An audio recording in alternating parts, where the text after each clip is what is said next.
मेरे को जरूरत ही कौन कर लेनी। नमस्कार किसान भाइयों, आज हमें सरसों के खेत में सरसों की बिजाई हो रही है। सरसों की बिजाई में जो किसान सबसे बड़ी गलती करते हैं वो ये करते हैं कि वो सारी खाद है जो उर्वरक है, खाद नहीं, उसका छिंटा मार देते हैं। तो छिंटा मार देते हैं, उससे बहुत बड़ा नुकसान होता है। वो खाद कोई काम नहीं आती, ज़मीन में पड़ी रहती है। इससे ज़मीन की जो वो क्वालिटी है, ज़मीन की जो प्रॉपर्टी है, वो भी जैसे भौतिक है, रासायनिक, जैविक है, वो भी खराब होती है। तो ये देखो कितना बढ़िया इन्होंने किसान भाई ने तरीका है कि आगे ये दो मशीन है, फट्टी सीड इसको बोलते हैं, फट्टी सीड ड्रिल। आगे आगे खाद डालती है और पीछे इसमें बीज डालता है। तो बी खाद जो है वो हम नॉर्मली जो देते हैं सरसों के अंदर, वो फास्फोरस है और सल्फर इसमें बहुत ज़रूरत है। तो किसान भाई करते क्या हैं कि वो जिंक सल्फेट भी डाल देते हैं, उसके बाद में सल्फर भी डाल देते हैं, और उसके बाद में एसएसपी भी डाल देते हैं और जिप्सम भी डाल देते हैं। जबकि मेरी गुजारिश सभी किसान भाइयों से एक है कि इनमें सभी के अंदर क्या है, सल्फर होता है।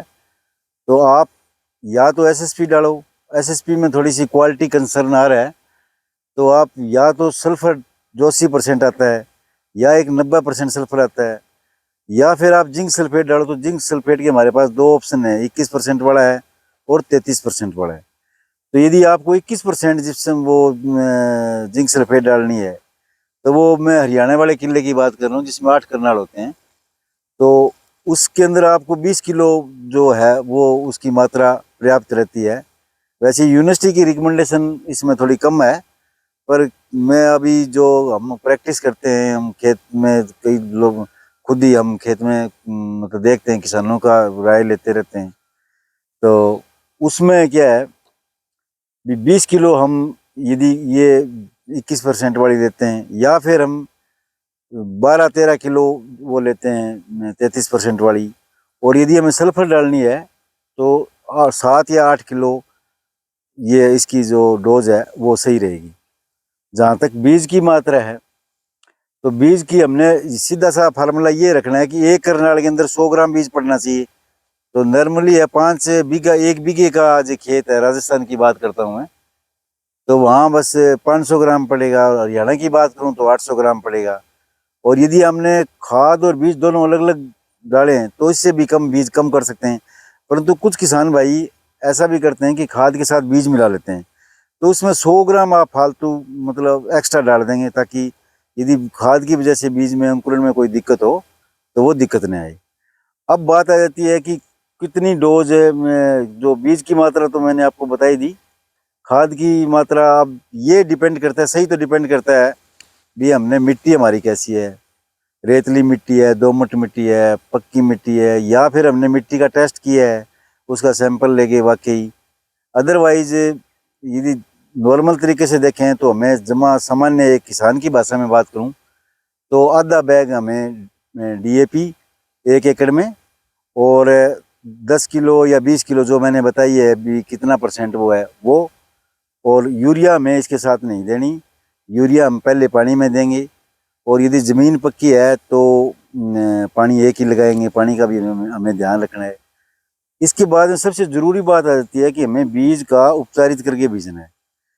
बीज उपचारित हम एक 22 जो एक केमिकल आता है, जो मतलब इसमें कार्बोडिज्म होता है, तो 22 केमिकल जो दवाई ये आती है, उससे सूखा उपचारित करना है। सूखा उपचारित किसान भाइयों ऐसा होता है कि हमने थोड़ा सा 1 किलो बीज लिया, 4 ग्राम उसमें दवाई ली, थोड़ा सा उसमें पानी डाला, बीज को गीला किया और दवाई को सूखा अपने हाथों पे दस्ताने, या दस्ताने नहीं हो तो आजकल मोम का ये लिफाफे तो हर किसान के पास होते हैं, तो उसको मिला के, और जब ये सूख जाए तो वो बीज हमारा बिजाई के एकदम उपयुक्त रहता है। और इसमें यदि आप डीएपी नहीं डालना चाहते तो आप एक बैग सुपर का डाल सकते हो। और फिर जिंक सल्फेट नहीं डालनी, क्योंकि सिंगल सुपर फास्फेट होती है, उसमें ऑलरेडी सल्फर होता है। ये जो तेल वाली फसलें और दाल वाली फसलें हैं, उनमें सल्फर की महत्ता बहुत होती है, क्योंकि इनमें तेल की मात्रा बढ़ती है, तेल की क्वालिटी बढ़ती है, और इसमें साथ साथ लोगों को पौधे हैं वो स्वस्थ रहते हैं, लोगों को लड़ने की क्षमता भी। अब आ जाती है वैरायटी की बात करते हैं। तो वैरायटी देखो ऐसी है, यदि आपकी ज़मीन पक्की है तो हमारे पास है हरियाणा के अंदर की बात करें, और हरियाणा नहीं है राजस्थान के अंदर वैरायटी पूरी राजस्थान सरकार ने, गवर्नमेंट ने भी, एग्रीकल्चर डिपार्टमेंट ने इसको रिकमेंड किया। 725 आउटस्टैंडिंग वैरायटी हमारी बिरानी के लिए भी आउटस्टैंडिंग है और नहरी के अंदर भी अच्छे पैदावार देती है। परंतु यदि पक्की ज़मीन है हमारी तो 749, 761 ये भी बोल सकते हैं। और राजस्थान की बात करें तो लेट में हम आरजीएन की जो वैरायटी है 296, 98, ये आरजीएन सीरीज की जो भी वैरायटी है, यानी जो वैरायटी गंगानगर कृषि विज्ञान केंद्र ने निकाली है, वो आप लेट में लगा सकते हो। और अभी पूरा आज 23 अक्टूबर हुआ है, तो अभी मतलब पूरे अक्टूबर में हम इसकी बिजाई कर सकते हैं। सबसे ज़रूरी बात ये होती है कि यदि टेम्परेचर ज़्यादा है, जैसे अब किसान भाइयों ने कईयों ने सरसों की बिजाई कर रखी है, तो उनको सभी को लगभग सभी में प्रॉब्लम आ रही है। किसी में जर्मिनेशन नहीं है, किसी में अनसीजनल बारिश होगी तो वो पुरंड भी होगी, और किसी में मक्खी ने वो उसने अटैक बोल दिया, आरा मक्खी ने। तो ये हमें ध्यान रखना है। आजकल ये थोड़ा मौसम चेंज हो रहा है, मौसम, तो आप इसको कुछ लेट वैरायटी हमारे पास ऐसी भी हैं जिसको 15 नवंबर तक लगा सकते हैं और इस यील्ड का नुकसान नहीं होगा। उस सीरीज में गंगानगर की वैरायटी भी है, आरजीएन सीरीज में 218 है, पता नहीं एग्जैक्ट मेरे नाम नहीं आता, परंतु उनके पास एक अच्छी वैरायटी है। और अदरवाइज हमारे पास ये अभी यूनिवर्सिटी की 2 वैरायटी नई भी आई हैं, किसी किसान भाई ने दी, वो नई वैरायटी लगा रखी है, तो वो भी लगा सकता है। परंतु 749, 725 ये वैरायटी ज़बरदस्त है। अच्छा, ये जो हमारी प्राइवेट सेक्टर की वैरायटी चलती है, वैसे तो किसान भाई की अपनी पसंद है, मैं ये नहीं कहता कि तुम यही लगाओ या तुम वो लगाओ, वो तुम्हारी पसंद है, तुम्हारा अनुभव है। परंतु जहाँ तक मेरा अनुभव है और मेरा जो इसमें अनुमान है, वो ये है कि हमारी जो गवर्नमेंट सेक्टर की वैरायटी, जो चाहे वो हरियाणा एग्रीकल्चर यूनिवर्सिटी हिसार की हो, चाहे वो गंगानगर की हो, वो किसी भी इंस्टीट्यूट से, जैसे IRI के अंदर निकाली हुई, तो वो वैरायटी सरसों के अंदर आउटस्टैंडिंग है, मतलब उनका कोई जवाब नहीं। वाकई उन्होंने बड़ा अच्छा मतलब परफॉर्म किया है सारी वैरायटियों ने। और सबसे ज़्यादा ज़रूरी ये हो जाता है कि आपने खुराक प्रबंधन और फसल की देखभाल कैसे की है, कोई रोग या कीट उसका आपने ट्रीटमेंट सही टाइम पे किया है, पानी आपने सही लगाया है, खाद आपने सही दी है, तो सबसे ज़्यादा। और ऊपर मौसम, ये तो आपको पता ही है कि जब तक मौसम सही नहीं होगा किसी भी फसल में, किसी भी वैरायटी कोई ज़्यादा मतलब अच्छा आउटस्टैंडिंग परफॉर्मेंस नहीं कर सकती। परंतु नो डाउट कि ये वाकई हमारी जो गवर्नमेंट की वैरायटी हैं वो ज़बरदस्त हैं।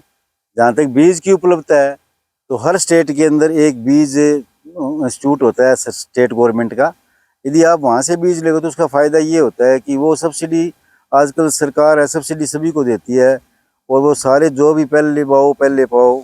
जैसे मैं हरियाणा की बात करूँ तो हरियाणा बीज विकास निगम है, राजस्थान की बात करूँ तो राज सीड है, वहाँ पे सारी गवर्नमेंट की वैरायटी और बहुत निम्नतम रेट पे मतलब उपलब्ध है, तो आप वहाँ से इनका बीज ले सकते हो। दूसरी बात, हमारे पास एक सेंटर की एजेंसी भी है जिसको NSC बोलते हैं। पहले तो ये हमारे पास सेंटर की 2 एजेंसी होती थी, SFCI और NSC। अभी SFCI को 2005 में इसमें मर्ज कर दिया, तो NSC ये भी गवर्नमेंट की एजेंसी है, और इसके डीलर बने हुए हैं, हर ब्लॉक लेवल पे उनका डीलर है। कल ही मेरी उनसे बात हुई तो वो कह रहे थे कि डॉक्टर साहब हमारा ब्लॉक लेवल पे डीलर है, तो सीड अवेलेबिलिटी में कोई ज़्यादा फर्क नहीं पड़ता। और मैं तो बल्कि यूँ बोलूँगा कि जो ये वेराइटी हैं, या आपने जो गेहूँ है, उसके बाद में मेथी है, चना है और ये सरसों है, तो किसान भाइयों से यही अपील करूँगा कि वो अपना बीज खुद बनाएं। एक बार बीज ले आएँ, उसको 2-3 साल चलाएं। जो भी नई वैरायटी आती है वो ये नहीं हो सकता कि वो डबल हो जाए या कुछ उसमें ऐसा हो जाए, ऐसा कुछ नहीं। इतनी ये बड़ा मुश्किल काम होता है, सालों साल लग जाते हैं साइंटिस्ट को काम करने में, तब जाके कोई वैरायटी तैयार होती है। तो उनके मतलब बहकावे में किसी कोई कह रहा है तो उसमें न आए, और अपना बीज भी आप इसको 3 साल तक 4 साल तक तैयार कर सकते हो। तरीका बड़ा सिंपल है। आप 1 एकड़ में से बीच में से एक भरोटा निकाल लो और उसको काट के छान-बीन के अच्छी तरह से उसको पैकिंग कर दो बस। प्लास्टिक में नहीं करनी, आपकी थैले वाले में रख दो, वही बीज आगे यूज़ कर लेना। अच्छा, आपको लगता है कि कुछ गड़बड़ है, 100 दाने उसमें से निकालो और निकालने के बाद में उनको गिले तौलिए में रख दो और एक दिन दूसरे दिन उसमें काउंटिंग कर लो भी कितने हो गए। यदि 100 में से 80 उग गए इसका मतलब अपना बीज सही है। तो इसी के साथ आज हम यहाँ सरसों के बारे में बात कर रहे थे। आपका कोई सरसों के संबंधित या हमने अभी एक वीडियो बनाया था मिट्टी से संबंधित, इसका कोई भी आपको कोई किस और इसके बारे में जानकारी चाहिए, रोग कीट, तो आप वीडियो लिंक में डाल सकते हो।